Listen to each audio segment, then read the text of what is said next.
पूर्णमदः पूर्णमिदं पूर्णात् पूर्णमुदच्यते पूर्णस्य पूर्णमादाय पूर्णमेवावशिष्यते। पूर्ण ब्रह्म परम पिता परमेश्वर को प्रणाम करते हुए गीता पर परिचर्चा शुरू करने जा रहा है। जैसा कि हम सभी जानते हैं कि गीता महाभारत से लिया हुआ ही अंश है। महाभारत गीता में 700 श्लोक है, 18 अध्याय है। दूसरा 11वां और 18वां अध्याय में थोड़ा बड़ा है, 50 से अधिक श्लोक है, और बाकी सभी में 50 से कम श्लोक है। प्रथम अध्याय में 43 श्लोक है। और चूंकि गीता की पृष्ठभूमि महाभारत है, इसलिए गीता के बारे में कुछ कहने से पहले महाभारत की कहानी जान लेना जरूरी है। और हम समझते हैं कि सनातन हिंदू धर्मावलंबी परिवार के प्राय सभी महाभारत की कहानी कुछ न कुछ जरूर जानते हैं, कम या ज्यादा।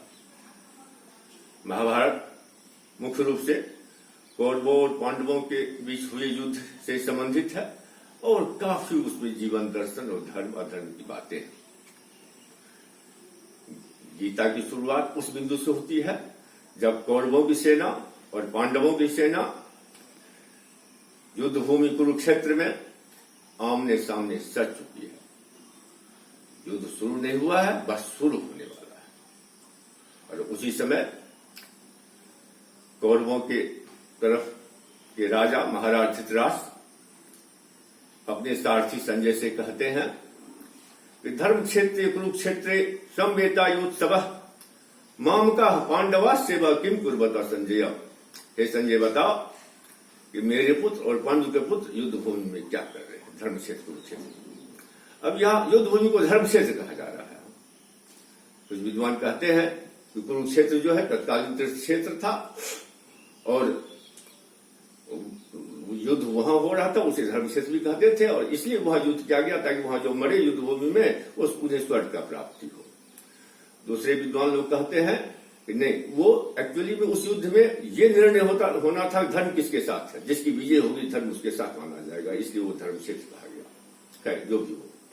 अब यहाँ एक बिंदु और ध्यान देने का है। महाराज धृतराष्ट्र कहते हैं जो माम का पांडवास्य, मेरे और पांडु के पुत्र, उन्हें इस दृष्टि से भी कहा जा सकता था कि मेरे पुत्र और मेरे भतीजे या मेरे अनुज पुत्र दोनों उनके ही थे, लेकिन वो इस दृष्टि से देखते मेरा और उसका, यह मेरा तेरा जो है ना, यह असली माया है।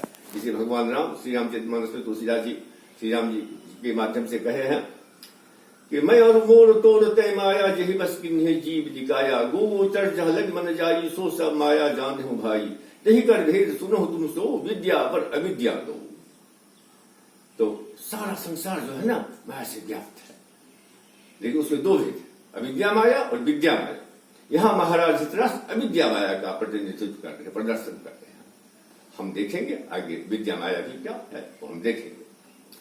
दूसरी बात एक तो और बात यहां कहना जरूरी है कि संजय महाराज धृतराष्ट्र तो सुना रहे हैं। यहां पर बात है तत्कालीन युग के सर्वश्रेष्ठ महात्मा, सर्वश्रेष्ठ ऋषि वेदव्यास, जो कुरुवंश से भी संबंधित थे, उन्होंने महाराज धृतराष्ट्र को कहा मैं तुम्हें दिव्य दृष्टि देता हूं ताकि तुम युद्ध को देख सको, क्योंकि महाराज धृतराष्ट्र तो जन्म से अंधे थे और युद्ध भूमि से दूर भी थे।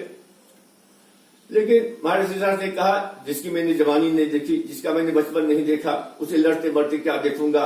अब मेरे सारथी संजय को दिव्य दृष्टि दे दीजिए, वह युद्ध का आंखों देखा मुझे सुनाता रहेगा, मैं सब जानता रहूंगा। वेदव्यास जी वही क्या, महाराज धृतराष्ट्र के सारथी संजय को दिव्य दृष्टि दे दिए और संजय जो है युद्ध का आंखों देखा हाल महाराज धृतराष्ट्र को उस दिव्य दृष्टि के द्वारा सुनाते जा रहे हैं। और वही पहला श्लोक जो साहब ने कहा कि वही कहते हैं कि मेरे और पांडु के पुत्र युद्ध भूमि में क्या कर रहे हैं संजय, ये संजय तुम मुझे ये बता। और संजय बताते हैं कि दुर्योधन पांडव सेनाओं के मुख्य योद्धाओं का परिचय अपने गुरु द्रोणाचार्य से कराते हैं और कहते हैं कि आप लोग पितामह भीष्म को सुरक्षा दीजिए, क्योंकि दुर्योधन को विश्वास था जब तक पितामह भीष्म है बीच पराजय हो नहीं सकती है, और पितामह भीष्म को इच्छामृत्यु का भी वरदान था। इसलिए दुर्योधन आश्वस्त थे कि इमेज बढ़ा देने हो सकती है।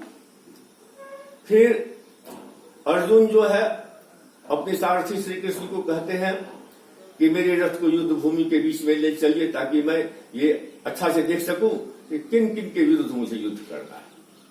भगवान श्री कृष्ण मुस्कुराकर रथ को युद्ध भूमि के बीच में ले गए। अब यहाँ यह भी गौर करने की बात है, भगवान श्री कृष्ण जो परम पिता परमेश्वर के अवतार थे वो अर्जुन के सारथी बनते हैं, जबकि सारथी रथी से छोटा पोस्ट मात्र आता है। लेकिन तो भगवान है, प्रेम के वशीभूत होने पर कुछ भी करते हैं। प्रबल प्रेम के पाले पड़कर प्रभु को नियम बदलते देखा, अपना मान टले टल जाए जन का मान टलते देखा। भगवान श्री कृष्ण अर्जुन को कहे थे कि अर्जुन तुम मुझे लेकर क्या करोगे। उन्होंने अपना सारी सेना तो दुर्योधन को दे दिया था और यह भी कहा मैं शस्त्र नहीं उठाऊंगा इस युद्ध में, कि दोनों तरफ से अपने ही लोग अपने ही सगा संबंधी है, इसलिए मैं किसी की तरफ से शस्त्र नहीं उठाऊंगा। तो भगवान कृष्ण अर्जुन को बोले फिर तुम मुझे लेकर क्या करोगे बिना शस्त्र के। तो अर्जुन बोले भगवान युद्ध का कौशल तो मुझे भी पता है और शस्त्र मेरे पास भी है, लेकिन आप अगर मेरा सारथी रहेंगे तो मुझे युद्ध भूमि में कभी भटकने नहीं देंगे, कभी पथभ्रष्ट होने नहीं देंगे, और वही मुझे चाहिए। भगवान श्री कृष्ण को अर्जुन से बहुत प्रेम था, दोनों बचपन के सखा थे। अर्जुन बहुत भावुक थे और धर्म में उनकी रुचि थी और अर्जुन जानते थे ये परम पिता परमेश्वर के अवतार भगवान श्री कृष्ण, लेकिन व्यवहार में जो एक मित्र का दूसरे मित्र के साथ होता है, जहां गाढ़ी मित्रता होती है, वैसा ही था। तो भगवान श्री कृष्ण युद्ध भूमि के बीच में रथ को ले गए और अर्जुन चारों तरफ देखते हैं किन किन से युद्ध करना है। तो देखते देखते वो विषादग्रस्त होते चले जाते हैं और कहते हैं दृष्टुएवं स्वजनं कृष्णा युत्सुं समुपस्थितम् सीदन्ति मम गात्राणि मुखं च परिशुष्यति। हे भगवान, मैं तो देख रहा हूं सारे स्वजन के विरुद्ध ही मुझे युद्ध करना है।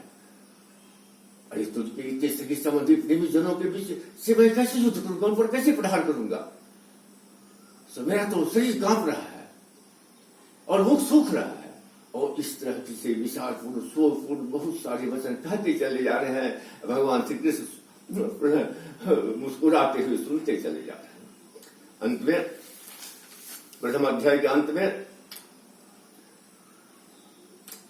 संजय कहते हैं महाराज धृतराष्ट्र एवं त्वार्जुन संख्ये रथोपस्थ उपाविशत विसृज्य सौसरंग चापन सुख सबिंग मांसा।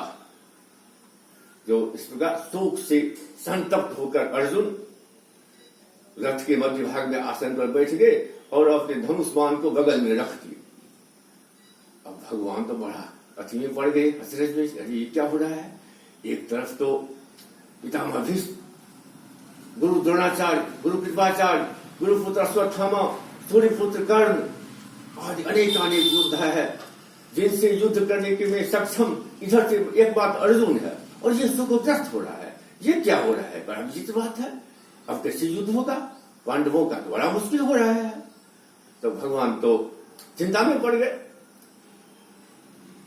अब यही अर्जुन का ये विद्या माया था। वो जो देखते हैं सब स्वजन है, सबको अपनी तरह देख रहे हैं, है तो माया ही, इसलिए तो मोहग्रस्त हो गए, लेकिन इसको विद्या माया कहते हैं। और इस तरह से अब इसको ये 47वां श्लोक प्रथम अध्याय का यही खत्म होता है। इसके बाद दूसरे अध्याय शुरू होगा जिसमें 10 श्लोक तक तो अर्जुन का विषाद ही है, शोक ही है। 11वें अध्याय से भगवान कृष्ण का उपदेश शुरू होता है और वही असली गीता है जो हम अगले दिन करेंगे। गीता के बारे में एक बात मैं कहना चाहता हूं कि प्रायः हमारे समाज में ये भ्रांति है, गीता पढ़ने से वैराग्य हो जाता है, लोग सन्यासी हो जाते हैं। और ऐसा देखा भी जाता है जब लोग मरते हैं तो मरने समय उन्हें गीता सुनाया जाता है ताकि उन्हें मुक्ति हो।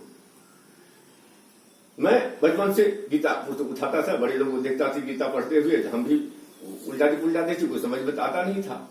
लेकिन इंजीनियरिंग के फाइनल ईयर जब बीआईटी पढ़ रहे थे, बीआईटी के पुस्तकालय में लोकमान्य तिलक का गीता रहस्य पढ़ने का मौका मिला।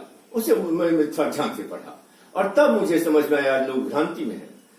जिस गीता को के उपदेश से शोक मोहग्रस्त अर्जुन, युद्ध से विमुख होने वाला अर्जुन, वो घोर युद्ध किए और विजय हासिल किए। तो उस गीता के पढ़ने से लोग ऐसा अपने समान जीवन धर्म से विमुख कैसे हो सकता है, वैरागी कैसे हो सकता है। गीता का संदेश, गीता का दिव्य संदेश है, जीवन युद्ध में धर्म पूर्वक भिड़े रहो और विजय हासिल करो। जय श्री कृष्ण।